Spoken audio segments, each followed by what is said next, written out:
আমার কথা হলো যে একজন তারেক রহমান ওই মন্ত্রী পরিষদের নেতৃত্ব দিচ্ছেন, এদেশের নেতৃত্ব দিচ্ছেন, বিএনপির নেতৃত্ব দিচ্ছেন, ওই একজন যদি এত কিছু পরিবর্তন করতে পারে, বাংলাদেশে এই প্রথম প্রটোকল ছাড়া প্রধানমন্ত্রী চলছে এবং সবাই নয়টায় সরকারি আপনি অফিসে জ্যাম যাচ্ছে। দেখতেছেন, এই জ্যামের সাথে প্রধানমন্ত্রী ওই জ্যামের সাথে বসে থাকবে বাংলাদেশে, এটা আপনি কখনো কল্পনা করতে পেরেছিলেন? এবং তিনি জাতির উদ্দেশ্যে ভাষণ দিবেন, তার বাবা মায়ের নাম স্মরণ করবেন না, এটা আপনি কল্পনা করতে পেরেছিলেন? আবার পেছনে তিনি ছবিও লাগাবেন। ছবি টাঙিয়ে লাগবেন, এটা আপনি কল্পনা করতে পেরেছিলেন? এবং 9টায় অফিস করে তিনি রেকর্ড করবেন। দেখেন এখন সচিবরা, অন্যান্য কর্মকর্তারা, তারা এখন প্রতিযোগিতায় লিপ্ত হয়েছে।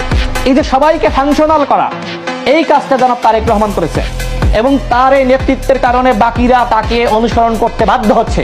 বাংলাদেশে যদি পরিবর্তন হয়, বিরোধী দল ফাংশনাল, আমি শেষ করি, বাংলাদেশে যতটুকু পরিবর্তন হয়েছে সেটা শহীদ প্রেসিডেন্ট জিয়াউর রহমানের হাত ধরে, পরবর্তীতে বেগম খালেদা জিয়ার হাত ধরে, এবং এখন বাংলাদেশে যে চমকপ্রদ পরিবর্তন হচ্ছে সেইটা জনাব তারেক রহমানের হাত ধরে, যেটি জামাত ইসলাম কখনোই কল্পনা করতে পারে নাই।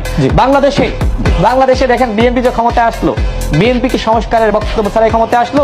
জামাত তো নিজেদেরকে অনেক বেশি সংস্কারপন্থী হিসেবে দাবি করে, কিন্তু নির্বাচনের আগে যুগপৎ আন্দোলনের সময় ওই ফ্যাসিবাদী জামানায় আমরা তো জামাতের কাছ থেকে কোনো এরকম 31 দফা 32 দফা সংস্কারের প্রস্তাবনা পাই নাই।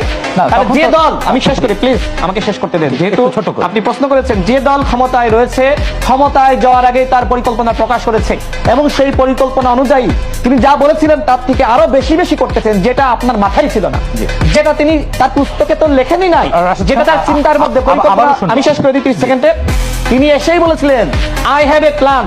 আমি এতটুকু বলতে চাই আপা, আপনাকে জামাত ইসলাম কল্পনাই করতে পারবে না যে জনাব তারেক রহমানের কি কি প্ল্যান আছে।